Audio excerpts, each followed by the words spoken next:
kami dari kelompok 1 yang terdiri dari saya sendiri, Arneta Dita Safira, dan juga teman-teman saya ada Marisa, Deborah, dan Vania. Kami akan menjelaskan standar audit 500 dan juga standar audit 501. Simak sampai selesai ya guys.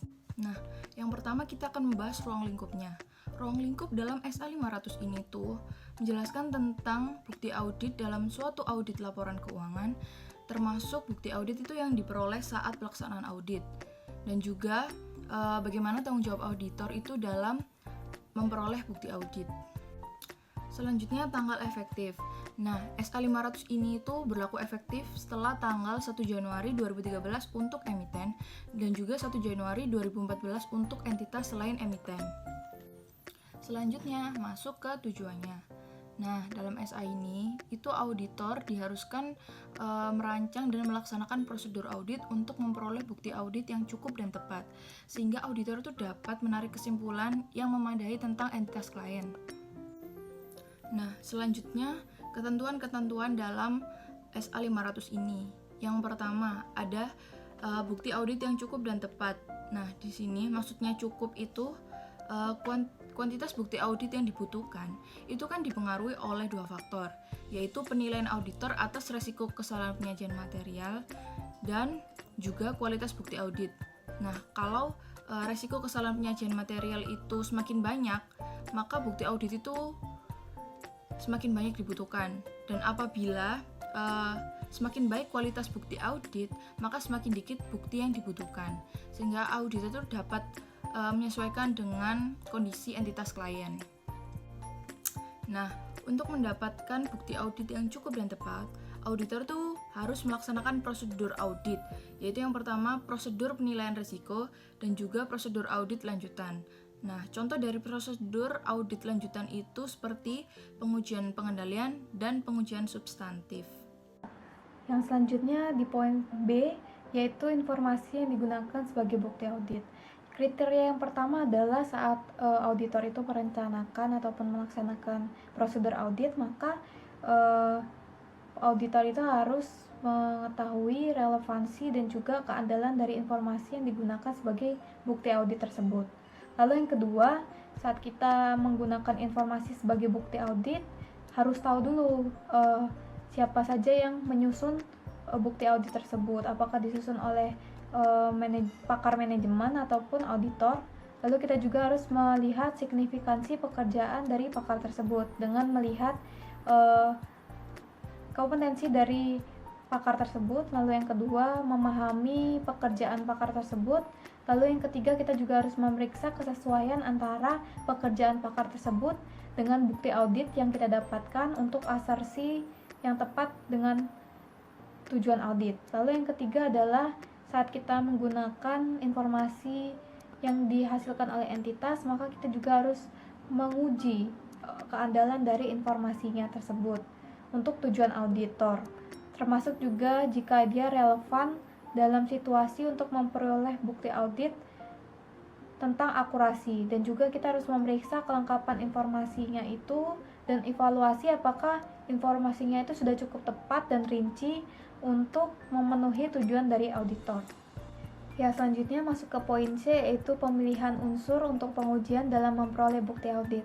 Jadi ketika auditor itu melakukan pengujian pengendalian dan juga pengujian rinci, maka sebelumnya auditor itu harus menentukan dulu unsur pengujian yang paling efektif untuk memperoleh tujuan prosedur audit. Jadi yang selanjutnya poin D, yaitu poin terakhir, yaitu mengenai konsistensi ataupun keraguan atas ketidakandalan bukti audit. Jadi ketika auditor itu menemukan suatu bukti yang hasilnya itu tidak sama dengan bukti yang didapatkan dari sumber lain, ataupun jika auditor itu punya keraguan atas keandalan dari informasi yang didapatkan, maka auditor itu harus melakukan modifikasi dan juga menambahkan prosedur audit yang dilakukan untuk menyelesaikan masalah perbedaan ini. Lalu juga harus dipertimbangkan apa sih dampaknya ke aspek audit yang lain. Nah, selanjutnya kita masuk ke sumber-sumber dari bukti audit. Nah, sumber-sumber dari bukti audit ini beberapa itu dapat kita dapatkan ketika auditor itu melakukan prosedur audit atas saat memeriksa catatan akuntansi, seperti misalnya kita itu melakukan pengujian ataupun analisis dan juga penelaahan, lalu juga melakukan kembali prosedur yang sudah digunakan dalam penyusunan laporan keuangan dan sebagainya. Nah, dengan melaksanakan prosedur audit ini, maka auditor itu dapat menentukan bahwa catatan atas akuntansi itu sudah konsisten dan cocok dengan laporan keuangan. Lalu yang kedua, ketika auditor itu mendapatkan bukti-bukti audit dari sumber-sumber yang berbeda dan juga yang sifatnya itu berbeda, maka akan meningkatkan tingkat kepercayaan atas bukti audit tersebut. Lalu yang terakhir, yang ketiga adalah bukti audit yang kita dapatkan dari informasi ataupun sumber-sumber yang independen, yang dapat berupa konfirmasi dari pihak ketiga, lalu juga laporan analis dan juga data pesaing yang dapat diperbandingkan. Halo teman-teman, sekarang kita akan membahas tentang SA 501, yaitu bukti audit pertimbangan spesifik atas unsur pilihan.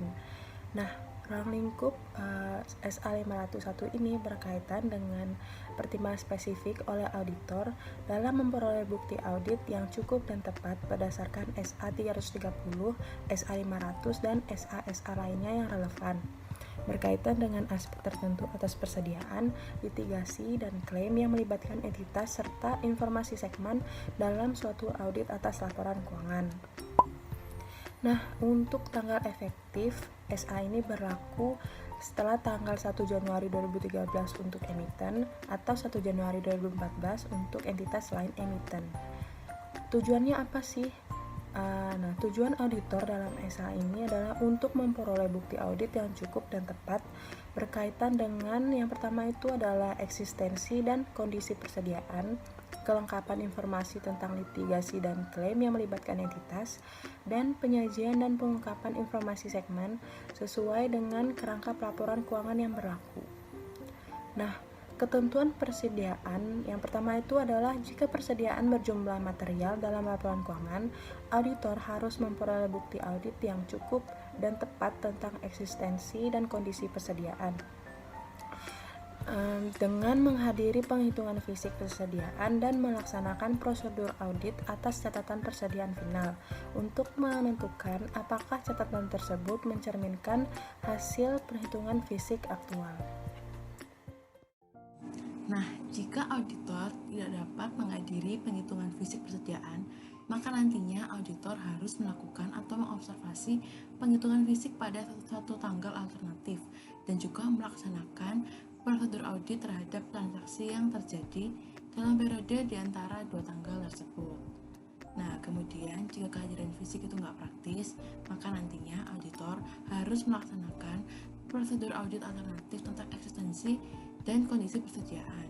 Jika nggak mungkin melakukan hal itu, maka nanti auditor harus memodifikasi opini dalam laporan auditor. Nah, jika persediaan disimpan dan dikendalikan oleh pihak ketiga, maka nantinya auditor harus melaksanakan prosedur ada dua. Yang pertama adalah meminta konfirmasi dari pihak ketiga tentang kuantitas dan kondisi persediaan yang disimpan atas nama entitas. Itu tuh ada di SA 505. Karena SA 505 itu menetapkan ketentuan dan memberikan panduan untuk melaksanakan prosedur konfirmasi eksternal. Yang kedua adalah melaksanakan inspeksi atau prosedur audit lainnya yang tepat sesuai dengan keadaan.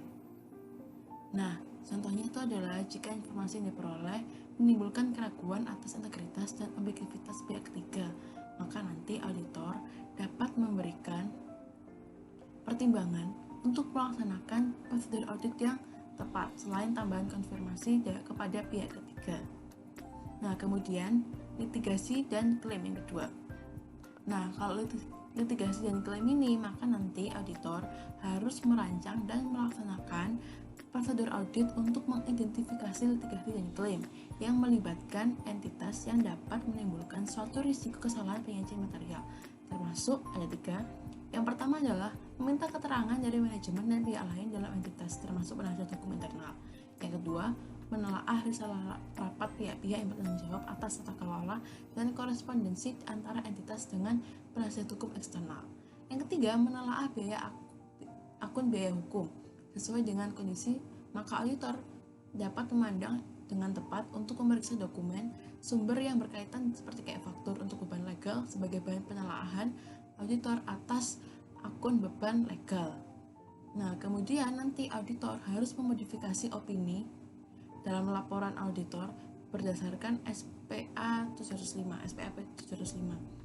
Jika manajemen tidak memberikan izin untuk mengkomunikasikan dengan penasihat hukum eksternal atau penasihat hukum eksternal menolak untuk merespon surat permintaan keterangan dengan semestinya, atau auditor tidak dapat memperoleh bukti audit yang cukup dan tepat untuk melakukan prosedur audit alternatif. Nah, auditor harus meminta representasi tertulis dari manajemen mengenai litigasi dan klaimnya. Nah, yang ketiga ada informasi segmen. Nah, kalau informasi segmen itu, maka auditor harus memperoleh bukti yang audit yang cukup dan tepat tentang penyajian dan pengungkapan informasi segmen sesuai dengan kerangka pelaporan keuangan yang berlaku. Dengan ada dua, yang pertama adalah memperoleh satu pemahaman tentang metode yang digunakan oleh manajemen dalam menentukan informasi segmen.